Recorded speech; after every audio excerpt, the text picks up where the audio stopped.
সেটি হচ্ছে জি। আলী রিয়াজ সাহেব কোনোদিনই সংবিধান এক্সপার্ট ছিলেন না।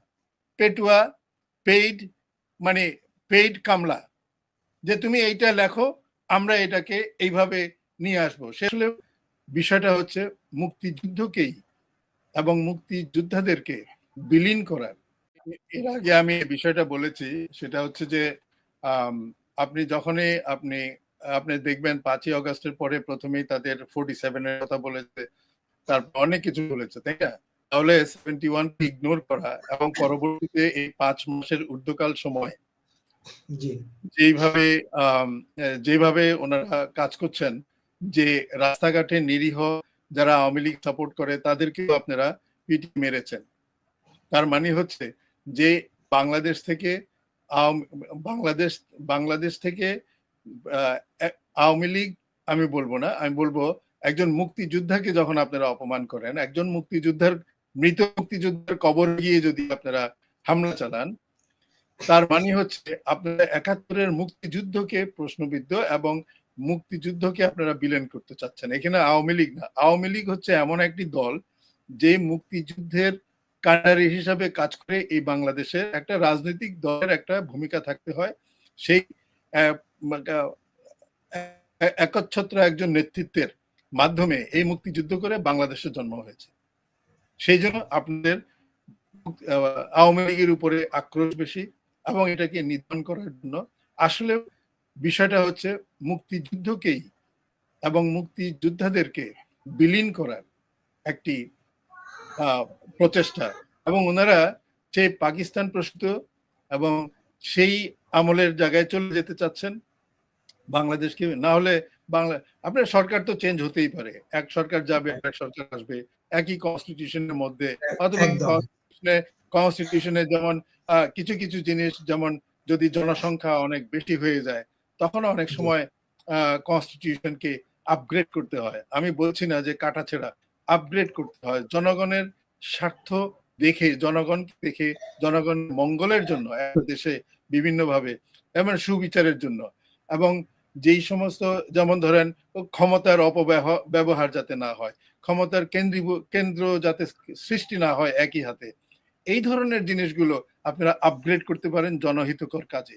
কিন্তু আপনি কনস্টিটিউশনকে 72 বলে 72-এর সংবিধান আপনি ছুঁড়ে ফেলে দেবেন, এটা অডাসিটি। সংস্কার কমিশন সেরকমই সুপারিশ করেছে, চার মূলনীতিগুলো ফেলে দিচ্ছে, বাংলাদেশের নাম ফেলে দিচ্ছে। আমি আপনাকে একটা কথা বলি, সেটি হচ্ছে আলী রিয়াজ সাহেব কোনোদিনই সংবিধান এক্সপার্ট ছিলেন না। আলী রিয়াজ সাহেব কে আমি এখানে অনেক সময় দেখেছি, বিভিন্ন সময় বাংলাদেশ সম্বন্ধে রিপোর্ট করে, ওটা একটা স্বার্থান্বে বাংলাদেশের স্বাধীনতার বিপক্ষের একটা শক্তি, যেটা দেশি আন্তর্জাতিকভাবেও রয়েছে, তাদের একজন পেটুয়া, পেইড, মানে পেইড কামলা, যে তুমি এইটা লেখো, আমরা এটাকে এইভাবে নিয়ে আসবো। সে হলো একটা পেইড কামলা। উইড্রো উইলসন বা কি জানি ফাউন্ডেশনের সে একজন রিসার্চার হিসাবে আছেন এবং অনেকদিন ধরে আছেন। বাংলাদেশের ভালো জিনিস সে জীবনেও কোনোদিন লেখে নাই, জীবনে কোনোদিন লেখে নাই। আমরা বাঙালিরা যখনই কারো নামের আগে ডক্টর থাকে তখন নম নম করি। তো অনেক আগে একজন খুব জাতরেল একজন বাঙালি বলেছিল, একে ফজলুল হক সাহেব বলেছিলেন, তার ক্লার্ক ছিল এক সাদা, তারা বলেছিল Bengali knows better English than the English people knows English, take down my dictation. সেটা সেই সময় বলেছিল। বাঙালিরা অশিক্ষিত না, বাঙালিরা যথেষ্ট মেধাবী, তবে তাদের ধৈর্য শক্তি বেশি কারণে অন্যরা তাদের উপরে চাপ দিয়ে বেশি দিন থাকতে পারে, তবে তারপরেও থাকতে পারে না।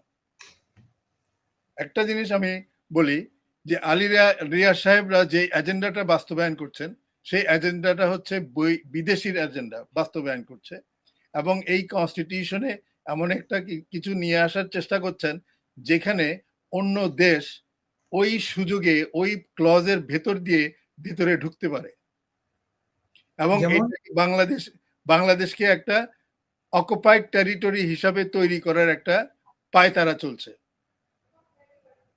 অকুপাইড, কিন্তু এখানে হবে না, কিন্তু পারবে না সেখানে, এখানে রক্তক্ষয়ী হওয়ার সময় কিন্তু অনেক আগেই শুরু হয়ে গেছে। এখন কিন্তু কথা হচ্ছে যে জানি না আমরা আমাদের মানে বাংলাদেশের কি কপালে কি আছে?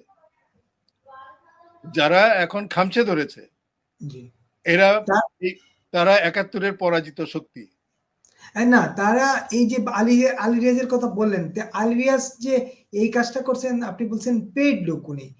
কাদের পেইড? কাদের পেইড আসলে? কাদের পেইড? বড় কোন বিদেশি শক্তি, বড় কোন বিদেশি শক্তি, যেই শক্তিতে আপনারা জানেন যে শক্তিরা অলরেডি কাজ করেছে, এটা কোনো একটা দেশের সরকার না, এটা সমষ্টিগত একটা বড় শক্তি, যে শক্তি যখন যেটা চায় সেটা করতে চায়, তাদের কাছে মানিও আছে, তাদের ক্ষমতাও আছে। এই উইলসন ফাউন্ডেশনের কথা বলছেন, অনেকেই তো এই ফাউন্ডেশনের অর্থায়নে লেখাপড়া করে। ইউএস ফাউন্ডেশন না, এটা ক্লিনটন ফাউন্ডেশন, এটা একটা আলাদা আলাদা আলাদা। আপনি যে আলী রিয়াজের কথা বললেন যে কি ফাউন্ডেশন, উইড্রো উইলসন, ওইটা উইড্রো উইলসন একটা রিসার্চ ফাউন্ডেশন। আমি এক মিনিট, আমি উইড্রো উইলসন ফাউন্ডেশনের কথাই বলছিলাম। এই ফাউন্ডেশনের অধীনে যারা রিসার্চ করতে যায় বাংলাদেশ থেকে বা বিশ্বের বিভিন্ন দেশ থেকে, ওরা সাধারণত ওই দেশেই থাকে এবং তাদের হয়ে কাজ করে, এবং তারা যেভাবে চায়, যুক্তরাষ্ট্র যেভাবে চায়, যুক্তরাষ্ট্র পারপাস সার্ভ করে। ওরা পলিসি মেকিং এ তারা যথেষ্ট কাজ দেয়, সেটা সেই রিসার্চ ইউনিট হিসেবে তারা সেই কাজগুলো করে।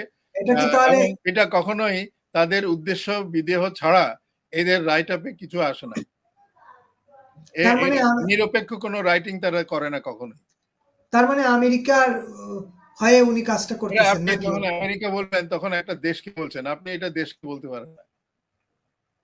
কার হয়ে উনি কাজ করতেছেন আসলে? এটা ফাউন্ডেশন, একটা বড় একটা ফাউন্ডেশনের হয়ে কাজ করছেন। যে ফাউন্ডেশনের অন্তরালে আপনি যেহেতু ৭১-এর বিপক্ষে ছিলেন, ৭১-এর স্বাধীনতার বিপক্ষে শক্তির পক্ষেই তারা কাজ করছে। যেমন কি ধরেন অক্সফোর্ড ইউনিভার্সিটিতে ব্রিটিশ গভর্নমেন্ট অক্সফোর্ড ইউনিভার্সিটির মাধ্যমে, অক্সফোর্ড ইউনিভার্সিটি কিন্তু একটা গভর্নমেন্ট না, অক্সফোর্ড ইউনিভার্সিটি, তো উনি আলা মওদুদি সাহেব তখন ১৯০০ শতকের প্রথম দিকে স্কলারশিপ দিলেন। স্কলারশিপ দিয়ে ওনাকে কিন্তু অনেক বড় কিছু তৈরি করে ফেললেন, রাইট? তারপরে তাকে বলল যে ইসলামের বদলে তুমি বই লিখতে আরম্ভ করো, ইসলাম, পলিটিক্যাল ইসলামটা ক্রিয়েট করো, কিছু বইপত্র দরকার।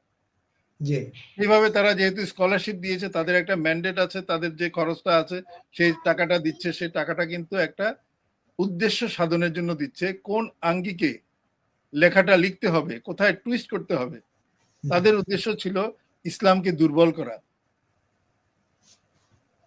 তাদের উদ্দেশ্য ছিল ইসলামকে দুর্বল করা, ইসলামের ভিতরে বিভাজন সৃষ্টি করা, ধর্মের উপরে ধর্মকে বিভাজন করে শক্তি প্রয়োগ করা, তাদের উপরে শাসন করা। এটা এটা এটা এই এমন একটা জায়গায় তারা হাত দিয়ে আজ পর্যন্ত দেখেন। এখন কথা হচ্ছে আমরা কেন সঠিক ইসলাম চর্চা করতে পারছি না?